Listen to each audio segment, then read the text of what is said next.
Good afternoon, ladies and gentlemen. My name is Dr. Jennifer Lancaster, and I have the privilege of serving St. Francis College as the Vice President of Academic Affairs and Academic Dean. Please accept my warmest welcome to our students, faculty, administration, staff, and our guests from Sunset Park High School. Welcome.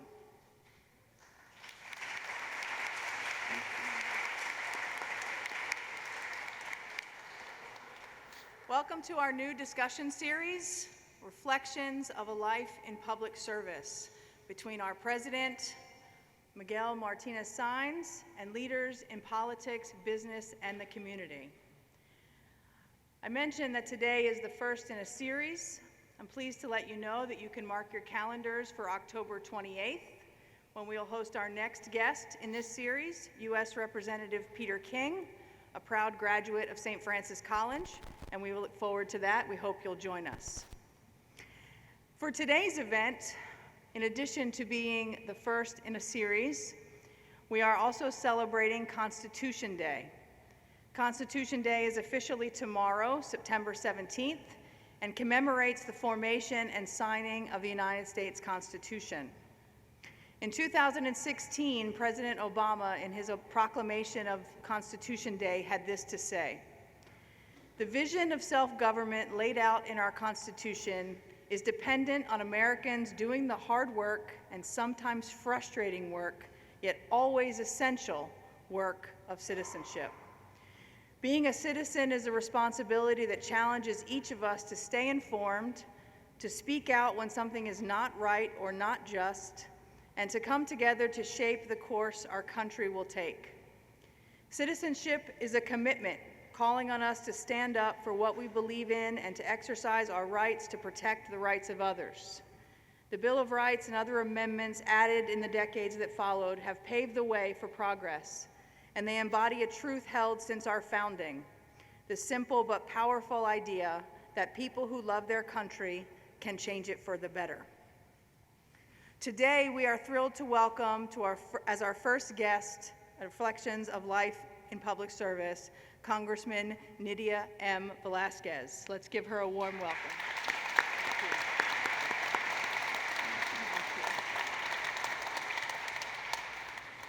Congresswoman Velázquez is currently serving her 14th term as representative for New York's 7th Congressional District, which, as many of you know, is the district in which St. Francis College resides. In the 116th Congress, the Congresswoman is the chairwoman of the House Small Business Committee, a senior member of the Financial Services Committee, and a member of the House Committee on Natural Resources. She is also the first Puerto Rican woman elected to the U.S. House of Representatives. It is now my pleasure to introduce St. Francis College's president, Dr. Miguel Martinez-Saenz, to lead the conversation with Congresswoman Velázquez.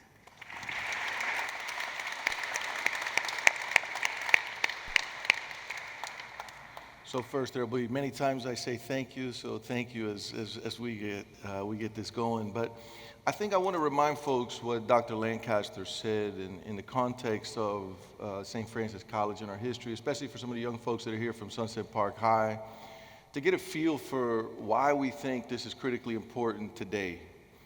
One of the things that we're trying to do with these, what will appear to you as biopics, and they're biographical in nature in terms of our focus, is for you to begin to get an understanding of the people behind the public personas that sometimes we think of too narrowly. And we don't recognize that there are dispositions and motivations, and there's a long track record of engagement. And really, for me, public service is a critical piece. Another element here is unquestionably the importance of dialogue. At St. Francis College, we are keenly committed, because of our Franciscan heritage, to be hospitable. Hospitable means that we engage in dialogue with others, we listen. It's not simply that we listen to reply, it's that we listen to understand. As one of the famous prayers says, "Let me not seek so much to be understood as to understand." It's absolutely important that we begin to understand how that works and how others work. Some of you know, young people here probably don't, that St. Francis crossed the battlefield to talk to the Sultan. He walked across a battlefield, risked his life to have a conversation. The conversation didn't go anywhere. He didn't think that it was futile. Again, the gesture itself is critically important. So as we think about what we're trying to do, we're trying to create conditions so we can have dialogue with one another. And so it's important that we begin to humanize each other. Congresswoman, thank you again. And as you know some things about the college, and we have to pitch a little bit about the college, our history, for me, signals something important in terms of having you kick this off. One of the things that folks know is that we were founded more than 160 years ago when two brothers came from County Galway.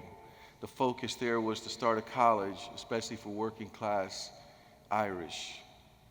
That trajectory is a trajectory that moors us. We understand that we need to stay committed to working class families. We understand today more than ever that we need to provide access as a college of opportunity, first generation folks. We continue to serve immigrant communities, right? We believe fundamentally that that's essential to what we do, and that's part of the fabric of what we want to continue to do. So it's so apropos to have you here. So as we begin from the beginning, most folks know you, but they don't know you. Can you talk to us a little bit about your upbringing in Limones and your childhood experience? Thank you so much, not only for the leadership and your commitment and your passion to education, but also to know that you have a friend in Washington that is able and willing to bat for this college. As you stated, this is a great equalizer when it comes to students, low-income students, a diverse group of young people that can see in this college an opportunity to pursue their dreams. About me, I was the first Puerto Rican woman elected to the House of Representatives. I was supposed to be a number growing up poor in Puerto Rico, the daughter of a sugarcane worker with 8 brothers and sisters. We were 14 people living in a wooden house in Barrio Limones de Yabucoa. My father used to get up so early every morning, but when he came home, always the first question that he asked us was, "Did you make your homework?" It helped me to connect the dots that education was the way out. I would not be standing here before you if it wasn't for the education that I was able to receive, and the role that government played in providing me a full scholarship to come to New York. Otherwise, I would not be here. And then, came to New York. I got my master's degree. I went back to Puerto Rico. I worked at the University of Puerto Rico, and then came back to New York. Thank you. So you moved pretty quickly through that chronology. I want to back you up. Yes. So I want to back you up from what I read when you were 5 years old and you told your father you wanted to go to school. And he said, "You don't go to school yet. You got to wait a couple years to go to school." And you said, no, I want to go to school. And so talk to us about that disposition, because that's something that, you learn in the environment. And I think one of the things that's powerful, right, is we like to think as a child of a laborer, right? Sometimes we forget that, in fact, those are some of the strongest people committed to education. But about that, what was the disposition that had you so excited at 5-year-olds? And the story goes, I don't know, so you can tell us the story. The story goes that as soon as they let you go into the school, you started asking everybody questions, and they said, all right, she needs to get enrolled in school. So talk to us about that as a child already, being disposed to learning, to questioning. So I was 5 years old, and my father's sister was a professor in the School of Medicine in Puerto Rico, University of Puerto Rico in Rio Piedras. Of course, she struggled and used every opportunity to get the education that she needed. And so she was living in San Juan, in the metropolitan part of Puerto Rico. And she only came to see us during the holidays. And what I saw was this woman so well put, so well presented, with an incredible vocabulary, and so assertive, and a big car. So I said to myself, she got all this because she is a professional woman, and I gathered that education was the avenue to get there. So I wanted to go to school. We didn't have a TV. We didn't have much entertainment. So for me, entertainment was to learn how to read and read books. So, and you went and skipped, and they said she's pretty bright, so let's let her start, and then let's skip her up a couple grades. So it's interesting, again, given the stories that I've heard, is, and we'll fast forward and then back up again, is that when you were given a full scholarship to go to NYU, it was also a family discussion about whether we can, so maybe you can talk about that and I'll come back to it, but that was also a discussion where it's not clear that she's going to New York City to study at NYU. How did that go? How does that materialize?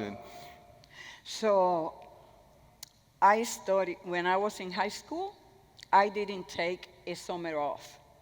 I studied all the summers, and I graduated from high school when I was 16 years old. So I went to the University of Puerto Rico with a scholarship. Then again, I didn't take a summer off. I studied all the summers, and I graduated magna cum laude at age 19, and then I got a scholarship to go to New York University. But I was afraid of my father's reaction to let me go. You know, for him, it was difficult to allow me from Yabucoa to travel to go to San Juan, to the University of Puerto Rico. And you can imagine, I thought, how he's going to react if, when I tell him that I want to go to New York to study at New York University. So I spoke to my political science professor, and I told him that I was afraid that my father might say no, even though I went with the help of the counselors and fill out the application for scholarship and the application to New York University and New School for Social Research. So this professor, who I admired and played an important role in my education and my career, came to see my father, to talk to him, and to convince him to allow me to come to New York, to move to New York. And he did a good job. My father said, well, if you think that this is going to help her, well, I'm going to let her go. Yeah. So culturally, it's interesting. When my brother and I decided, my brother before me, so that was good. He paved the way. He wanted to go away. My grandmother said, you can't leave your home. That's not appropriate to leave your home to go study. And it was a big discussion at the family, right? So my brother I was lucky because I was the younger one, so my brother did it first, so mine was a little bit easier. When I said I'm going away, they said, oh, whatever you're gonna do. You guys, you know, you've been Americanized, so now you're gonna go and do what you do. So you're the first in a number of categories, right? And I said, and Dr. Lancaster alluded to them already. I mean, what are some of the lessons that you learn, right, when you move into a space as the first? Because we like to think, and I'll put it in this way, right? I mean, I'll use myself and then I'll move it back to you, right? So people tell me, oh, you're the first Cuban American to be the president of St. Francis College. Well, I mean, okay. What does that really mean, right? So then you begin to understand the responsibility, because there's an awesome responsibility, as you know, as you negotiate these spaces. And so, I mean, how do you take that on when it's first Puerto Rican on the New York City Council, first Puerto Rican woman congresswoman, but also, I'm gonna back it up, first one to graduate high school, college, master's degree. How do you deal with that? And, you know, talk to us about what comes with that. Well, My father not only worked in the sugarcane fields, but he fought for workers' rights. And back then, imagine challenging the landowners, the farmers. That wasn't easy. It took a lot of courage. Mm-hmm.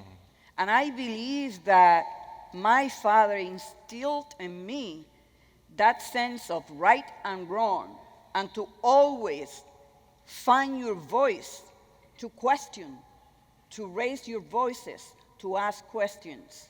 And he was a guiding light. It always remained with me. And so I've been outspoken. I find that is an incredible responsibility. I never, for example, allow my strong accent to in any way deter my determination to ask the question, to denounce when I see that something is wrong, that is not right. So I have this dual responsibility of not only representing all the people in my district, but also raising the voice when it comes to the people of Puerto Rico. Puerto Rico is in a political relationship that is questionable. For many people, they will say, is a colony. And I feel that I have that responsibility of representing them. Yeah, and I think, again, I think sometimes, especially some of the young people, take for granted that there's been trailblazers like you that have made possible others to move right after you. And I think that sometimes also we want to bring attention to the fact that there's always a first, right? And sometimes, especially now, we forget who the first were. So again, I think, your mentorship of folks coming into the space is critical. The presence that is felt from you across the landscape of New York politics and also the U.S. is critically important. As we think about that, let's think about, so I know that you're a mentor to many young, both Latinas, non-Latinas, males and females that move into political office. Mm-hmm. How about you? You talked about your father and you moved fairly quickly through that, right? There was a census. He understood that workers needed to be mobilized, and he understood he could, even though he had a third grade education, take responsibility to mobilize people. And so that's another powerful moment. And I read in a few places that he would get in the back of a pickup truck and talk about and try to mobilize people to understand that they could have dignified lives too, and they needed to mobilize one another. And my understanding is he started a political party in the municipality. So clearly, and you've already mentioned him a couple of times, clearly he's a motivating force for you. Yes. Right? He's somebody that continues to live through you and what you do and what you feel called to do. How about some other mentors in your life? You talked about the professor that negotiated a space for you to come to NYU. How about some other mentors in your life that... Well, my mother, she was a strong woman, unbelievable, raising 9 children, cooking meals to sell in the sugarcane field. Tell me, what is the definition of a strong, mm-hmm. determined woman to raise a family with dignity? So I believe without they telling me that basically the message was, if you work hard, if you play by the rules, and you have government supporting you, mm-hmm. investing in education, you can achieve whatever dreams you have. I wanted to be a teacher, and I became a college professor. That was my dream. So that is why I spend so much time visiting the schools in my district, talking to children, talking to the students, telling them, sharing with them my story, so that they know that no matter the obstacle that you face, there is along the way someone who will be able to give you a helping hand, advice, counseling, so that you could pursue your dreams to go to college or whatever you do. My father was not limited by the fact that he was a sugarcane worker. You know, he used his voice to bring about positive change for workers and workers' rights. And that's what is important, that people find their voices and that you never, never give up.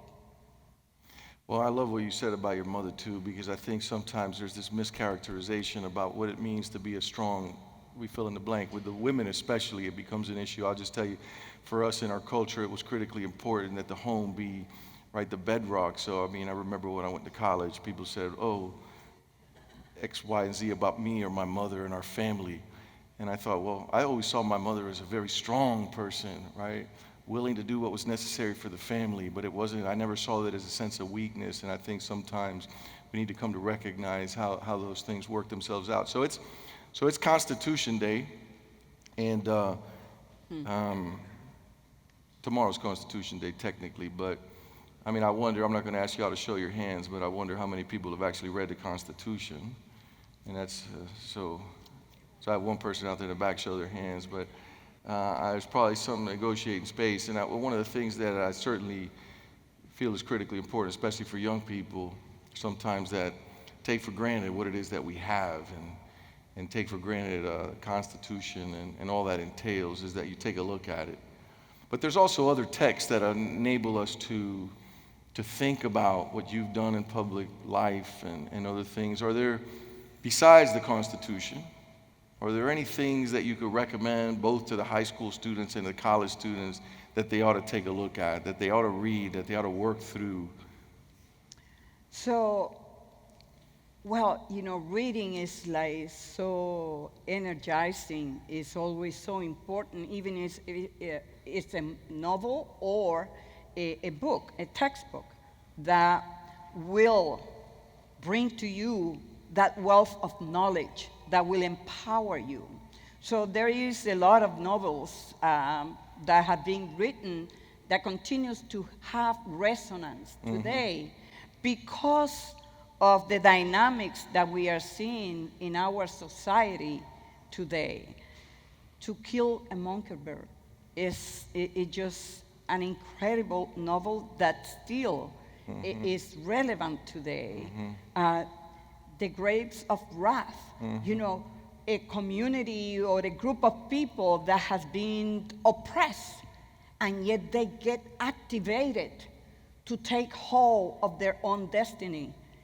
And it reminds me of this latest chapter in Puerto Rico, where thousands, hundreds of thousands of Puerto Ricans took to the streets to demand for the governor to resign, and he resigned. So right there, you have a group of people that have been oppressed, and they say, no more.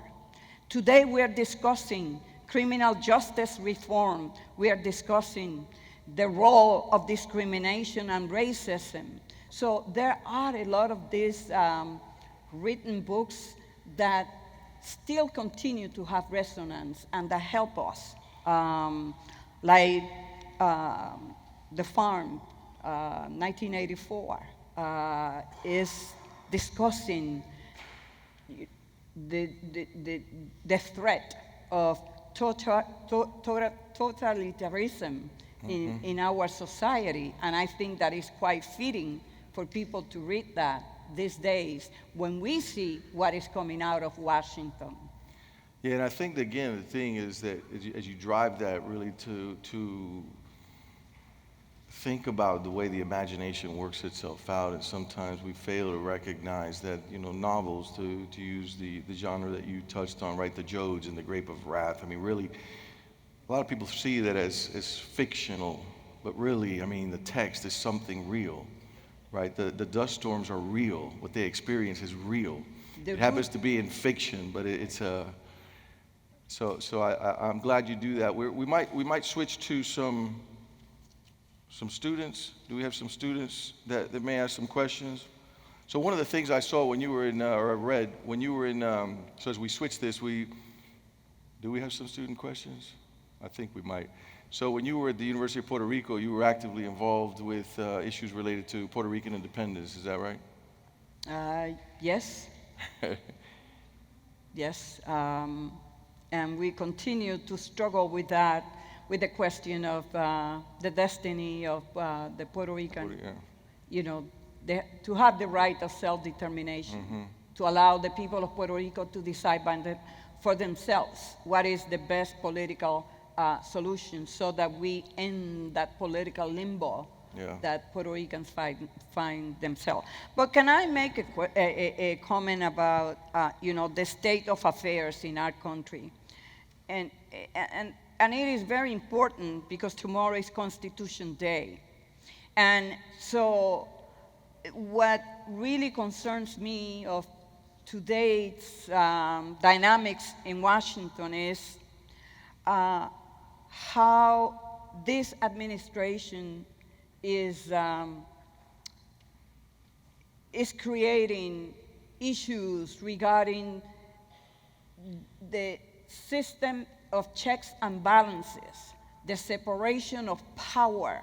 You know, you have the executive, the president, you have the Congress, and you have the Supreme Court justice. And in many instances, we have seen policies being enacted by this president that goes to the heart of what our Constitution establishes as the form of government that we have in this country. And that is why it's so important that people need to be engaged, get activated, and participate in the political process of our nation. Well, and be knowledgeable. I mean, I think one of the things we're trying to push out too is that, I mean, whether it's this administration or different administration, I mean, the idea is, as I talk to folks, and it's not just young folks, it's a lot of folks, they don't really understand, right, the fundamentals of how we're supposed to be governed at the local level, at the state level, at the federal level. And so one of the dangers is you don't see what's coming and you don't see the implications because you haven't created a knowledge base that allows you to understand when decision making really is counter to a text like the Constitution. I mean, again, I think that, you know, one of the things I find disturbing is those people that go on the street. You know, those reporters that go on the street and they ask folks, you know, questions, and then they betray the fact that they don't know where they're standing, right? So they ask a question about, you know, who's the current president. They don't know who the presidents are. They don't know who the vice presidents. They don't know who their senators are. They don't know who their elected officials are. And you start wondering, if that's the case, right, how do people begin to recognize their awesome responsibility? As I say that, I think one of the interesting things about the immigrant experience, my parents were naturalized citizens, and my parents never understood why it was that the voter turnout was so low. They thought the voter turnout should be 99.9%. People should exercise their right. They actually didn't see it as a right. They saw it as a duty. And how do we get folks to begin to understand that citizenship, yeah, it's a right, but it's really a duty that we have to engage? I think Dr. Lancaster set that up, and our young people waver back and forth on whether they see that as a duty or not. And so, again, your presence here. Not anymore. I am so impressed by the intensity, the energy that young people are bringing into the debate of many issues. Climate change will not be an issue being discussed at the national level by presidential candidates, if not for the commitment and the passion that young people have brought into this discussion. Or the separation of children and family. It goes to the heart of who we are as a nation. It goes to the heart of what defines us as a nation. We have always been a beacon of hope. People want to come to this country. So that I feel that even when people ask me, oh, Nydia, don't you get tired? No, when I see what is happening, when I know the many things that are at stake, in our country, I cannot get tired. I just need to come home. I need to talk to my community. I need to listen to the concerns of young people, young and old. Gun control is one of the most important issues for young people in this country. Yeah. Well, Round of applause for that, please. And I think Yes. they're raising it. Let me ask you a quick question. I want to ask about, because she just shifted to energy, and I don't know if you can tell, but I've been able to engage a congresswoman.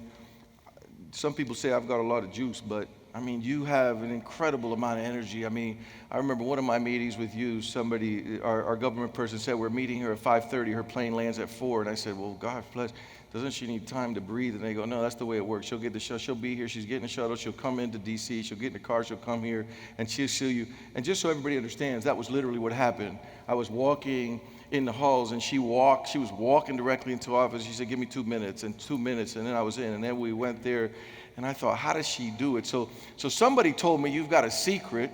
I don't know if it's not. I tried to press to see if it was coffee, but it wasn't coffee because I offered you an afternoon coffee and you turned it down. So it's not coffee.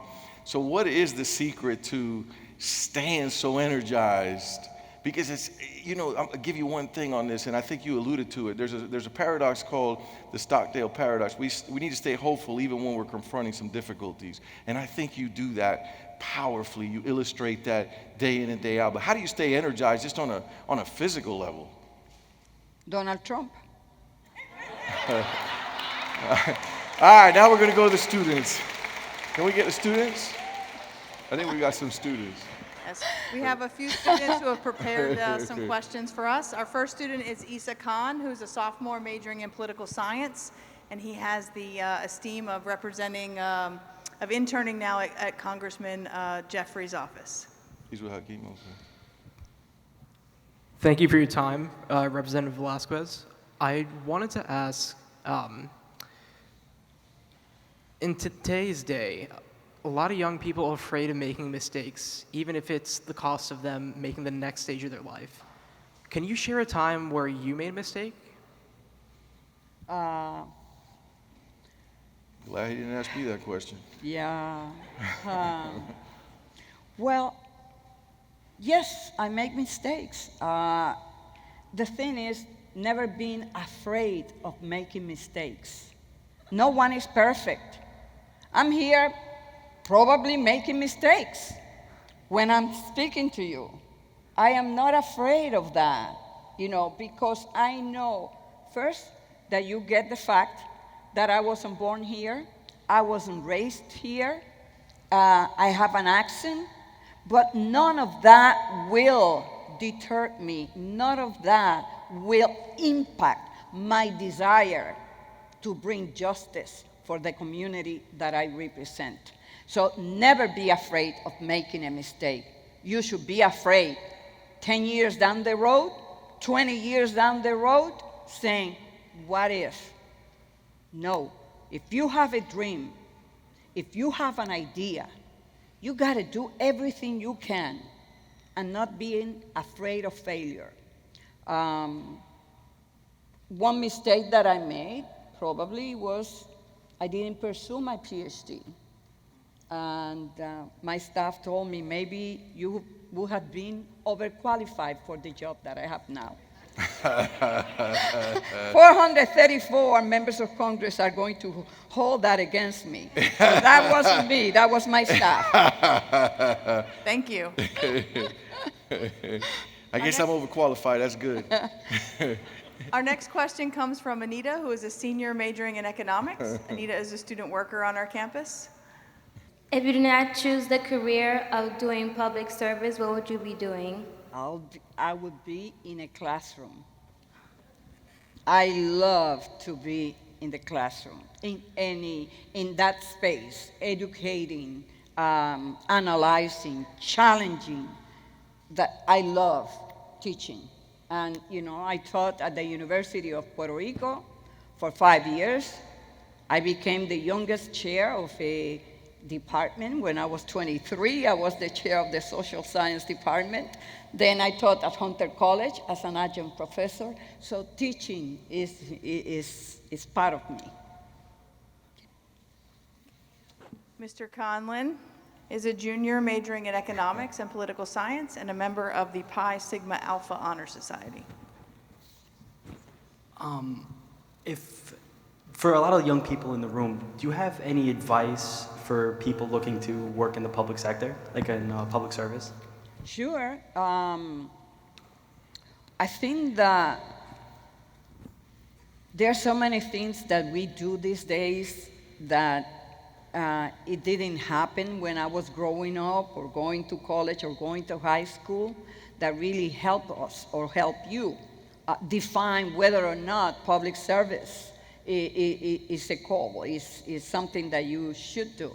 But being engaged in student organizations, being engaged in community boards, now board of presidents are appointing a young person, a millennial, a young person, to serve in the community board where decisions are made. Doing internship with congressional offices. And next year, I will be paying, we're gonna have paid internships for college students, and I'm gonna be implementing that. And so if any of you want to come to my office in the summer, you're welcome to apply. It's an incredible experience.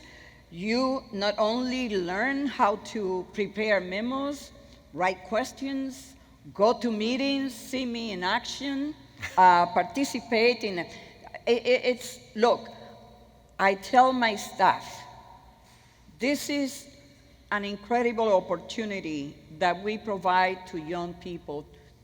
And I want for them, when they are in my office, to know everything we do in a congressional office. I don't want for them to come and fill in to answer phones. No, they have to learn how to write memos. They go to meetings, staff meeting, everything, like if they were employed. Yeah, I think so. As we think about that, even some advice, I mean, I think one of the things that sometimes people don't recognize, right, is when you were first elected, there was a question, I think, as far as I can read the history of New York, right, about she's going to be a Puerto Rican representative, right, exclusively. But one of the things that you've demonstrated in your tenure is that you represent your people in the district, right? So there's a kind of fluidity that you have talking across a number of boundaries. And sometimes, again, how do we get young folks to understand that you have a voice, and I think you said this earlier, right? You have to find your voice, but that voice has to be informed by the voice of multiple constituent groups as opposed to too narrow, because if it's too narrow, you're not going to be able to get the work done that you need to do. What kind of advice do you give them? I mean, I'll give you a basic thing. I always tell young people, learn another language, because at least if you learn another language, you can negotiate a space that's different. You can think about the formulation of ideas differently, and it prepares you in a way that not having that doesn't. I mean, are there things that our young folks should do to ensure that they're able to engage in a very, very diverse environment? Yes, look at this room. It's very diverse.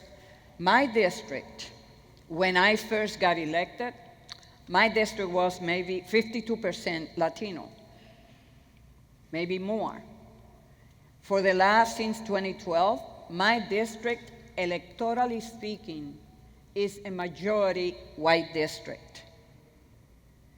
And so, of the members of the New York congressional delegation, no one has faced primaries like I have faced throughout my career. And I continue to win and win big. I come home. I go into my community. So I come home because Washington is frustrating, is emotionally exhausting. You need to come home to recharge your batteries. You need to find meaning to the work you do in Washington. So that is why when Donald Trump, the first ban, the first executive order that he issued was the Muslim ban. Well, I was at home. I got a call they told me that he issued this Muslim ban and that some people that got to JFK from Iraq were arrested. What did I do? I went right to JFK and I challenged Donald Trump. So that is what you have to show all the time, that you have a responsibility to denounce wrongs and to take action. When I went there, I thought, before I got there, I might be arrested. But so what? It's not going to be the first time.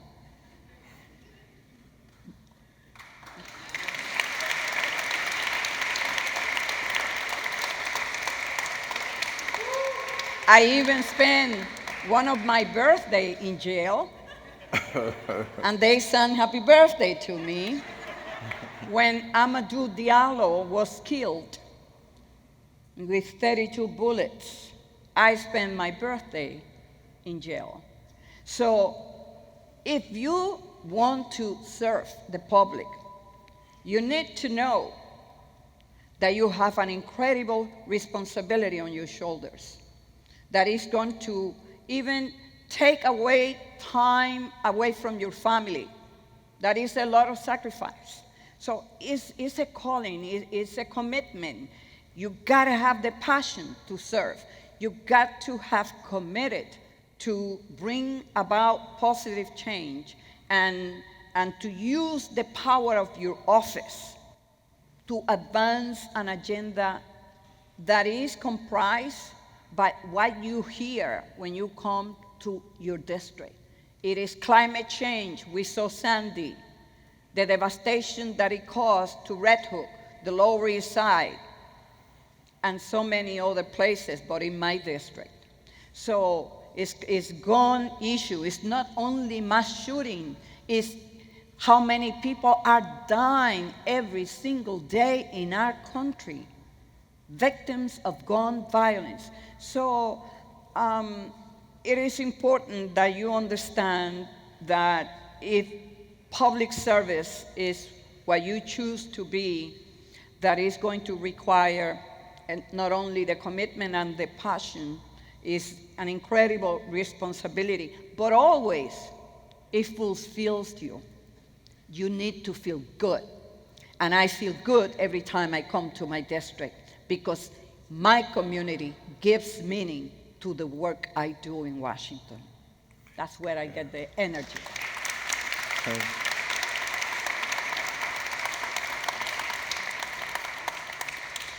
So as we get ready to close and give you the last word, again, I want to emphasize that that's an important thing, and one of the things we're trying to do is get people to understand that elected officials are public servants. I mean, they are giving a great deal. They are sacrificing a great deal.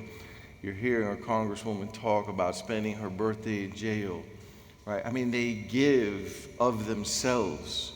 They don't sleep that much. I don't know how, I still don't know how you do it. I still have it. I mean, I'll figure it out. I'm going to get the battery. But I mean, this is important for young people to understand, too. Our elected officials are sacrificing a great deal to serve us. They are public servants. And one of the things sometimes you hear is this kind of dismissal of our elected officials. And it's not, you don't have to dismiss folks, even when you disagree with them. You have to recognize at least that they're providing a sacrifice that most of us, in fact, might not be inclined to do. So I love the way the Congresswoman, especially young people, if you want to do what she does, get ready for a real commitment. Get ready to show courage. I mean, I have a lot of, young people like to say that they're courageous. I always tell them, you don't determine if you're courageous. We determine whether you're courageous or not by the way you enact your values in the world. So I appreciate your presence as we draw a close. Any last words that you want to give the folks here? So I know that most of you are high school students, This is right? a high school group here, I believe. So we always fight for more resources for education, especially public education. I am here before you because of the investment that were made, that made it possible for me to go to college. There is an important thing that is happening these days, and that is the census. And the Secretary of Commerce and the President tried to include a question about citizenship in the census. We fought against it, and the Supreme Court ruled in our favor. The census is one of the most important actions mandated by the Constitution. It says that every 10 years, we need to count everyone who lives in the country. It doesn't say you have to be a citizen to be counted. And based on that census, the federal government decides how much money is going to come to New York for education, how much money is going to come to New York for child care, for the hospitals. So I want you to tell your parents that despite what they hear about the census, it is important for you and your future that they get counted, that everyone in your family get counted. It is important for the resources, the federal resources that come to this college as a Hispanic serving institution, right? Or We're not? close. We're at 24%. Well, you're close. To be able to get federal funding. It is important for the private sector to decide a lot of decisions that they have to make based on the amount of people that live in this country. How much investment we're going to put into infrastructure for new roads and new bridges is going to be decided by the census count. So please, when you hear about the survey and the census, you need to participate. You need to get your parents to fill that form. Thank you very much. Please give her a warm round of applause. Thank you so much. Thank you, everyone, for joining us today. I'd like to give a few shout-outs for a minute, if I might. Special thanks to our special events team for putting this together. Also, our media and marketing and communications team for the video and audio. To our president and host for today, President Miguel Martinez-Saenz. And of course, our most esteemed guest and first guest in Reflections of a Life in Public Service, Congresswoman Nydia Velazquez.